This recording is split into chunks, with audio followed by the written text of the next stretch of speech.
You're listening to the True North Success Podcast. Real stories of personal, professional, and financial wins from Alberta's best. With your hosts, Gary Ma and Amy Kim.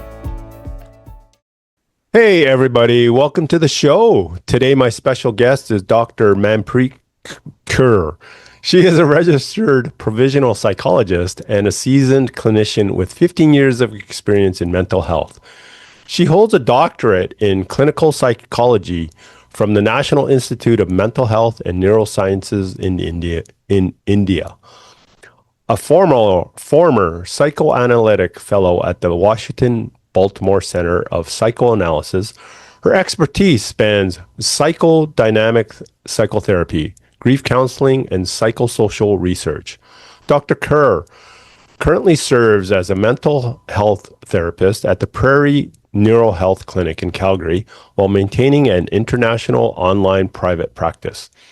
Her diverse background includes case management and outreach, with a focus on fostering emotional self-regulation and providing compassionate, research-driven care to individuals and groups. It is my pleasure to have Dr. Manpreet Kaur on the show today. Welcome to the show. Thank you so much for having me, Gary. So, Dr. Kaur, I gave a quick overview of your success, but can you fill in the details of what you do, who you serve, and how long you've been doing this for? Right. So, after high school, I completed my graduation and post-graduation in clinical psychology. Further, I pursued my MPhil and doctorate and completed my doctorate from an Apex institute in our country. It is an institute of national importance, the National Institute of Mental Health and Neurosciences, Bangalore, India. I have played several roles since then. I was a clinical psychologist, a researcher, and I've been in private practice since 2020 as an individual and group psychotherapist. So in 2022, we moved to Canada with my husband, and I was very fortunate to have landed my first job as a mental health therapist and continue to work there as a registered professional psychologist in a clinic that supports people with motor vehicle accidents. I'm immensely grateful to my supervisor who believed that I could suit this role. Mm-hmm. So as as a psychologist, what was your driving force to become a psychologist, like way back in the early days? My journey with psychology began very young.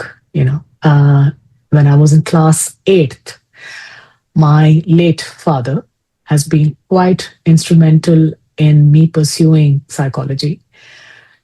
It was in class 8th that he asked me, what would it mean if you were to study human behavior? And I was that question that stayed with me for a very long period of time. And after high school, I pursued psychology.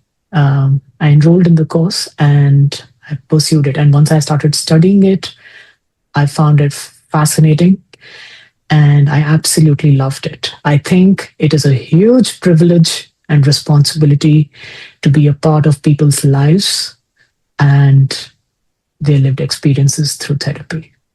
So was your father a psychologist or in the healthcare field? Fortunately or unfortunately, he had no link with the field of psychology, but he definitely had friends who were psychiatrists, and so he was quite influenced, and he always envisioned that if any of his children would try and study psychology. So yeah, I mean, that's an interesting question, coming from your father, seeing that, he's not a psychologist, but, posing that question to you. Yes. Type of thing. Yeah. He was way ahead of his times. Right. Yeah. So that really influenced your beginning of becoming a psychologist, just learning about human behavior.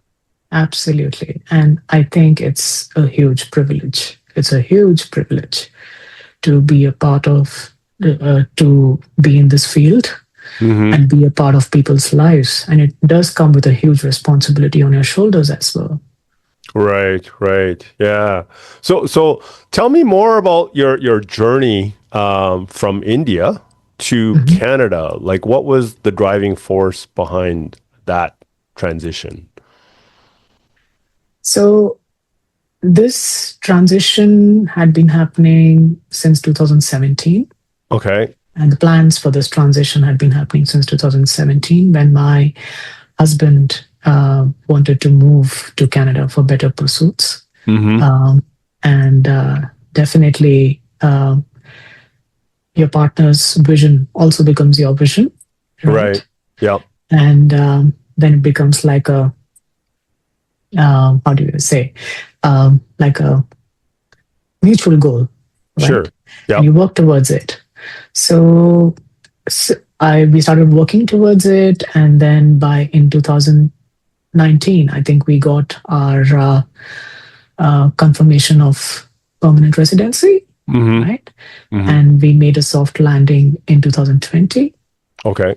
And then, but we had to go back to our home country because there were certain responsibilities that had to be, tied up. Yep. And then we came back here after COVID in 2022. Oh, okay. Okay. Yeah. Right.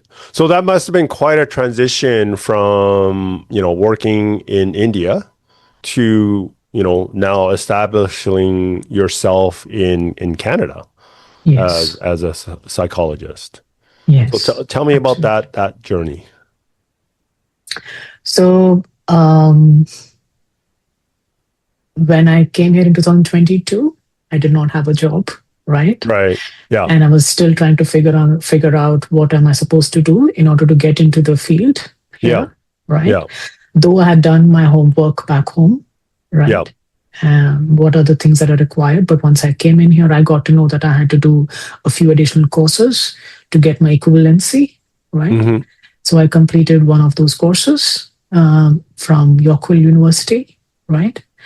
And then I was very fortunate, as I say, to land my first job as a mental health therapist.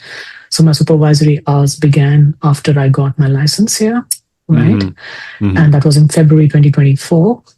And since then, I've transitioned from a mental health therapist to a registered professional psychologist.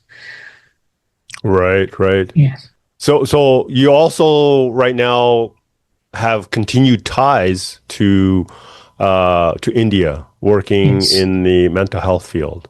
So tell us Absolutely. about that. Yes. So I work as an individual and group psychotherapist with adults, Mm-hmm. right? And my approach is largely relational and psychodynamic. I work non diagnostically, by which I mean that it is the patient's distress and what it means for them over their diagnosis, which is of Mm-hmm. paramount importance to me, right? Um, I do believe that the relationship itself can be an agency of change um, for clients to work through their own, uh, you know, defenses and conflicts, Mm-hmm. right? And the therapeutic relationship becomes like a space where it facilitates insight and perspective for the client. The social, political, and cultural context of the individual also matters to me a lot. It is very fundamental to my work, to the Mm-hmm. work that I do. Mm-hmm.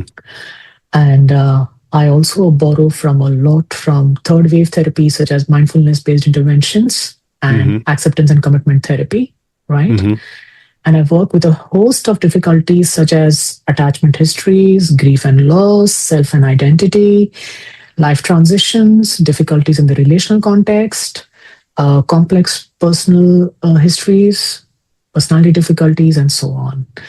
So, yeah, that's my that's my area of work. Right, right. So you still have ties in India and you're working in Canada to become a registered psychologist. Yes. What kind of sets you apart from the competition? Like what comes easy to you that others might find challenging? Right. I believe professionals in our field are dedicated to improving their skills, right? So as individuals and professionals, we all are work in progress.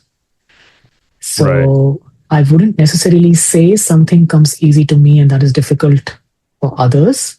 Yeah. However, over the years, through personal work and persistent learning, I believe my ability to contain has grown significantly. Right. Right. And what kind of suggestion or tips or suggestions would you give someone who wants to be more successful? The first would be definitely continuing professional development. Right? No matter how experienced we are, no matter at what stage of our careers we are in, right? There is always room to learn, Right. unlearn, and And stay grow. curious. Yeah. Yes. Yeah.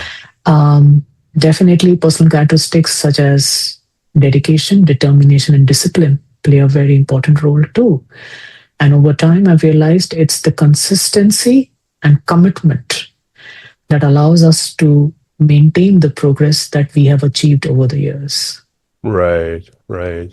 So just being open to learning, Yes, and continuing to grow will help absolutely. someone.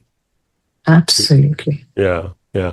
What's one of the biggest challenges that you've had to overcome in your career, and how were you able to turn that into a positive? Sure, sure. I think one of the biggest challenges that I had to overcome was my own resistance to change. Mm. Okay. Uh, Immigration was a major milestone in our lives, right? Okay. Yep. And while it came with a lot of opportunities, it did come with its own set of challenges, isn't it? Yeah. So over time, I began to see this change as an opportunity for growth, Yep. right? And this experience led me to start a therapy group on ambiguous loss, in which we explore complex feelings around loss, transitions, and any kind of loss through people's lives, right? And immigration can bring with it a huge sense of loss as well, right? So through this work, it helped me make sense of my own experience while I support people in theirs. Mm-hmm. So out of that challenge, like when you moved type of thing, you were far away from family, so you didn't have that connection, and you were having to deal with that, and you were now able to help other people as well. Yes, certainly, certainly. Yeah. Through their lived experiences of transitions and loss and grief. Right. And Right. yes, Yeah. yes, Well, that's very cool. yeah. It sounds like things are going really well for you and your business. As a busy healthcare professional, a lot of time is spent running the active business. When looking towards the future, many don't want to have to be working so hard for that income.